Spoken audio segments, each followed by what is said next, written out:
often other. So as a community, we have to be supporting these parents a lot, because they already, there's a lot of financial drain. Marriages have broken apart because, there is so much of conflict in the family that the husband and wife can't stay together. So most of the time it's the woman who has to go through this. And I often, because I started assisting Alka ma'am, in screening, whenever new parents would come, I would talk to those parents also.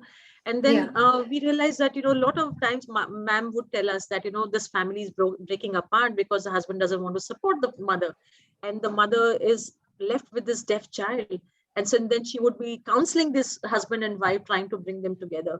So oftentimes in the last so many years, I've heard so many mothers who have had so many emotional issues, because they're also blaming themselves, because sometimes the families are blaming, oh, it's not my family because of, because of which she's got, the child is deaf. It's coming from your family.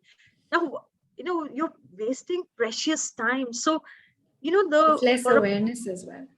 It's so hard. And that's one of the reasons I have been very vocal about it.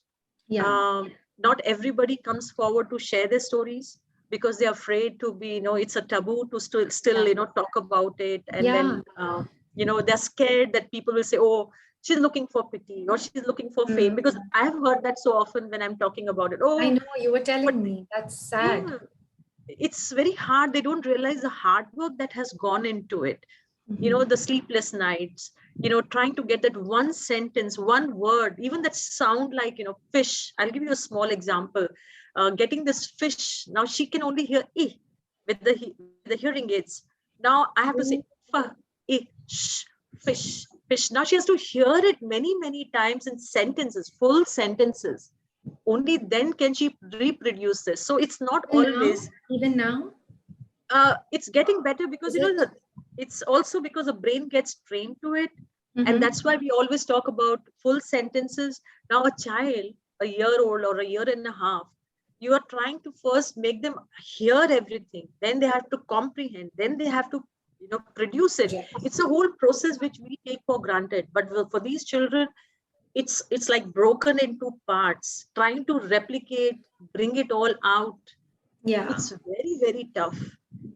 So, you have to be prepared for a lifelong support system. Like for my daughter, she's now an IB student. I know how we have brought her so far.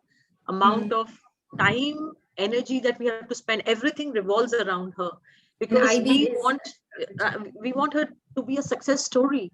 She's dancing, she's learned. We were in Indonesia, she learned Bahasa. Now she's in Germany, she's learning German.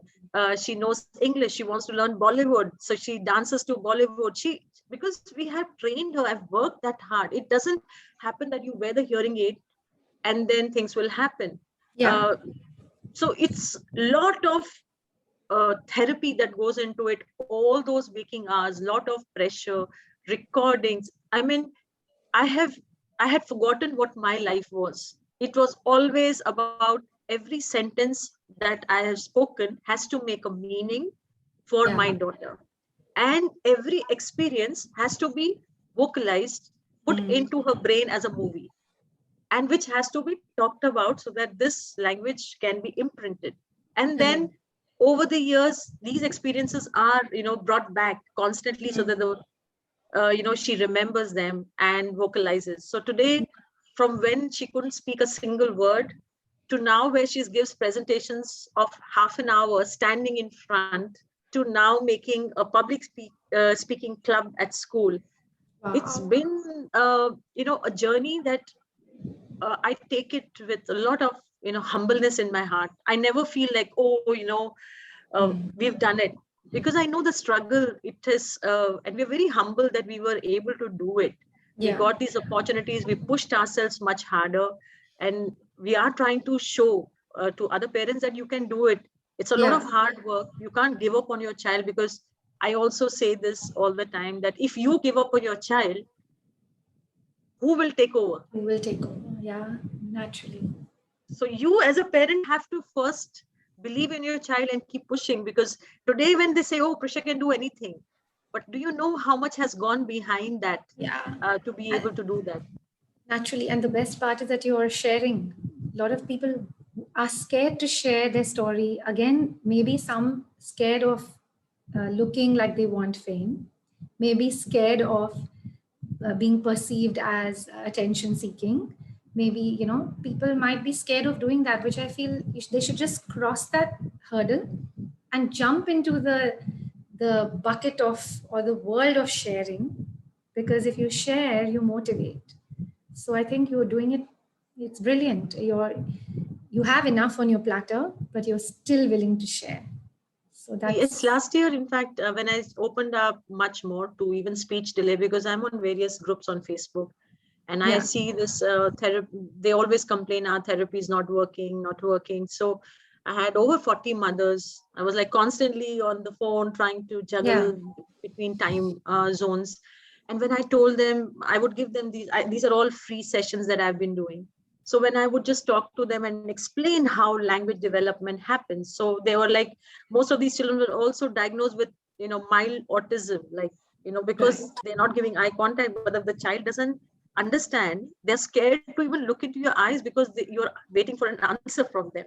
So this is one of the reasons why they don't even look at you. So I mentored so many mothers during this time, but only few hang on because it's such a lot of hard work. Now when I get these videos being sent to me in the Yeah, last 1 year, some of these children have been able to, go to normal school, and the way they're singing or they're giving eye wow, contact, it just, it was only possible because these mothers never gave up, just love the way I right. did. So it's not that we all can't do it, but we Hmm. have to have this nerve of steel, and that Yeah, this, you know we don't realize this time will go. At 18 your child or will suffer, or 25, yeah, 35, how will the child has to manage a whole lifetime? You're not going to be around. They and how are have you to be going to be independent. independent? Yeah, So the whole idea has always been to tell these, waken up this fact in the mother that remember that this is your child. If you are not going to work hard, no one else will do it. yeah, And so some parents who understand, they work hard. Others who deny it, then they have to see the repercussions years yeah, later. yeah, yeah, yeah, I'm Yeah. sure. So I'm very grateful that you have believed in me, and Edusm has believed in me, and I always feel very grateful, because if you have these like-minded people who understand, and the motive is not about money, but about spreading awareness of sharing the knowledge that you have, because Yes, there's so many absolutely. amazing moms. I'm in various groups, and there are some amazing moms who are doing some great work, Yeah, but somehow because some of the mothers don't want to work this hard. So they kind yeah, of run away, not realizing that it's such a short term thing, but long term, your child is going to suffer. absolutely. Ruchi, I'd like to know one more thing, which I've been curious about. When you say that you worked on speech when she was younger, then like you would clap and then make her hear a sound, and then how did you do music? Because she dances, so how did you manage with music with her? Can you give us That's some one example? story. Yeah, that's one story. When we discovered she was deaf, for us, speech was already one, if she can speak, that's like, for every parent with a deaf child is okay. At least my child will speak. At Yeah. least should be able to say mama. That's the first thing the mothers will come and say, Meko ma bulana chahiye. Mm. That's the first thing I wish. And whenever in these groups also, when they say, today my child has called ma. So that is a big, big thing. For me, I was always like, I love singing. I used to do, even stage singing, and, a lot of this music in Indian music always really made me very, very happy.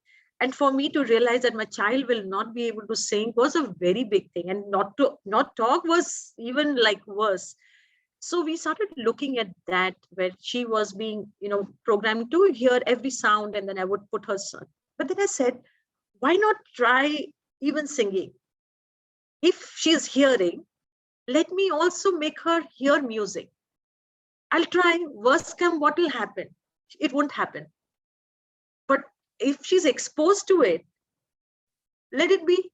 So what I did was, I still remember the first time I looked for it, it was on the toilet seat because this was the time where she was not distracted. There was nothing around her except her mama was standing in the toilet.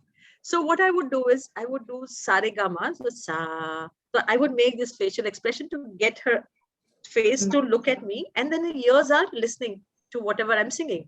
Sa, sa, re, ga, ma, pa. So, where I was singing like this, she could see that I am like, going up. That means something, so the child's brain is also trying to decipher what my mother is doing. So this is something you learned from Alka ma'am, or this is something that your intuition told you? My intuition told me, because see, Alka ma'am a speech therapist can only tell you so much. But now, since I'm spending time with my child, I have my own talents. I have to push myself into another direction. She can just tell you, like she would sing this, there was this, shlok, Mushika Vahan. So she taught us that, you sing the Mushika Vahan. So it is about Ganpati. Now we were doing that, making her listen to it. And then she would, she would, try to get the ta-ta-ta-ta through that. But I said, if she's, she can only push that much. Beyond that, then I have to push myself. No, I cannot just wait. Oh, she told me this much and she cannot sing. I have to perceive that and just wait with that. I pushed. I said, let her do it. So very soon she started to do this, and then I would sing this Kajarare, Kajarare. So we both would do that Kajarare, Kajarare, that song with Aishwarya Rai. I would do that. And the first thing that Mitwa, that song of Shah Rukh Khan, I still remember I would sing because there was something inside my heart that just, tugged when I sang that. And slowly she developed an ear for music to now when she, she made her own songs. She, she listens to music. She edits music, which, even that small one beat, she will make out because her brain has been programmed to pay attention to it. So I feel that there is everything a child can do. It's about the mother who has to push it. If you decide to do it, it will happen. But you have to believe in it and do it. Yeah, can imagine. And today you see she's singing, she's done Bahasa, she's sung in Bahasa, she's sung in German songs, she's singing English songs. She wants to learn Hindi someday when she has, eventually when she has time for herself, then someday she will learn Hindi as well. That I can imagine that. I'm going to